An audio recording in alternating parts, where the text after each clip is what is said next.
In a scene not unlike the Red Wedding from Game of Thrones, Cairo was set for one of the bloodiest nights in its history.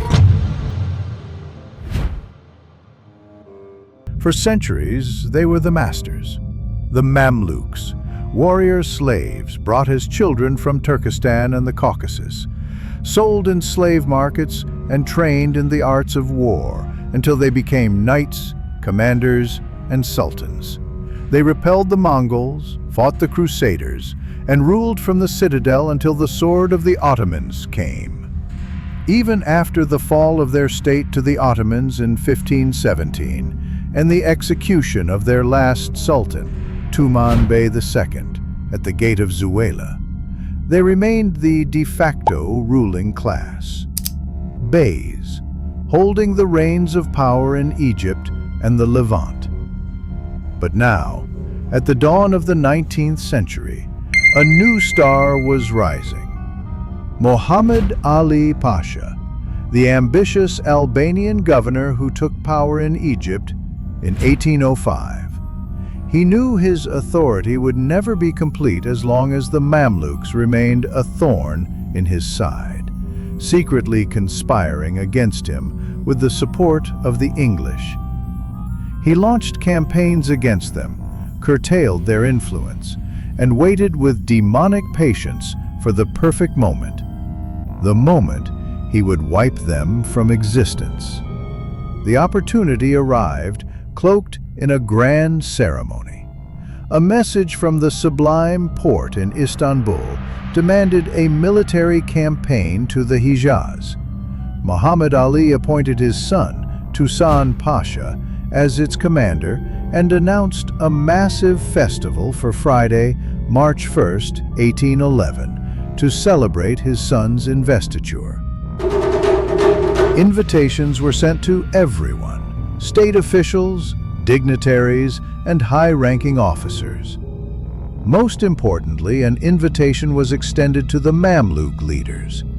This was the moment reminiscent of the Red Wedding, where the adversary is invited to a supposed peace feast under the guise of celebration, while daggers are being sharpened in the dark.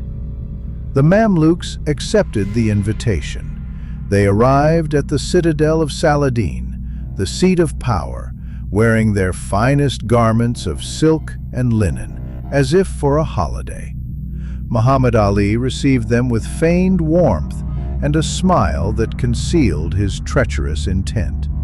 He invited them for coffee, thanked them for their attendance, and engaged them in conversation, all while a lavish feast was prepared for them, complete with servants to fan them. They were the guests of honor at the theater of their own death.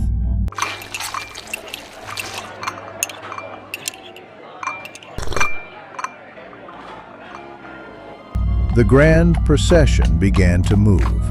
At the front were the cavalry, the chief of police, and the governor of Cairo.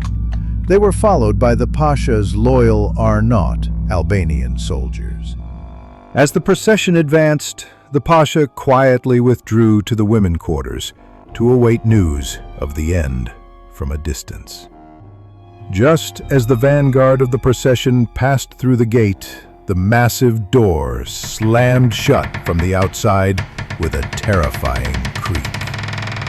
The Mamluks were trapped in the narrow passage. In an instant, the soldiers veered off the path, scrambling up the rocks and walls overlooking the corridor. Just as in the Red Wedding, when the doors were barred and the music turned to a dirge, the closing of the gate here was the signal to start the party.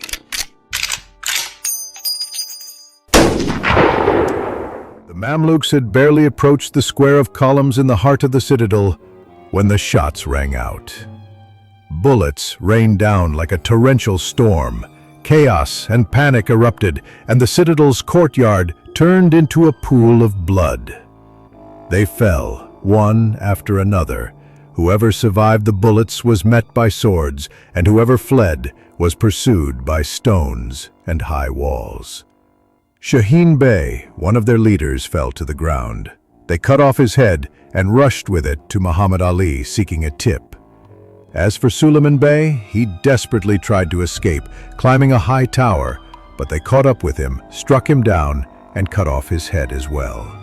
Some thought the house of Tosun Pasha, the governor's own son, would be a safe haven, so they fled to it, but only death awaited them there. The soldiers made no distinction. They did not differentiate between a Mamluk or a civilian, a fighter or an attendant. Everyone was a target. Even innocent boys who wore the ceremonial attire for decoration were not spared. Some cried out in desperation, "We are not Mamluks. We are not of their tribe." but the soldiers heard only the sound of blood. Of the 470 Mamluks who entered the citadel, only one man survived. Amin Bey, who was at the rear of the procession, made a desperate leap of courage, jumping with his horse over the citadel wall. His horse died, but he survived and fled to the Levant, becoming the sole witness to this brutality. As for the rest, they became scattered corpses.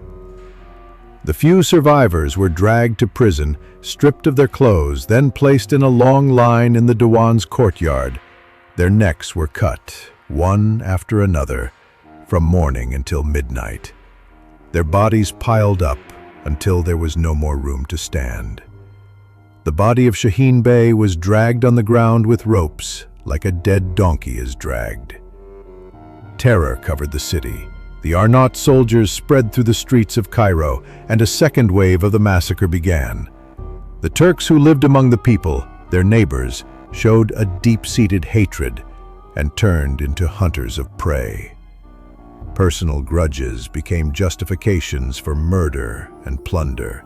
To complete the charade, Muhammad Ali himself descended into the city, passing through the markets and reprimanding those who participated in the looting. When a merchant cried out, "We are not Mamluks! Why are we being slaughtered?" the Pasha sent his soldiers, and 2 heads were immediately cut off to cover up the greater crime. In villages and countryside, the orders were sent. Kill anyone who resembles a Mamluk, is suspected of being one, or shares their attire, or has a connection to them. The few survivors fled to the Levant or hid in the clothes of peasants and women. The next day, the heads of another 64 Mamluks were cut off at night, and their heads displayed at Bab Zawila, the most famous gate in Old Cairo. On that day, Muhammad Ali wrote the final chapter of the Mamluk story, with blood and betrayal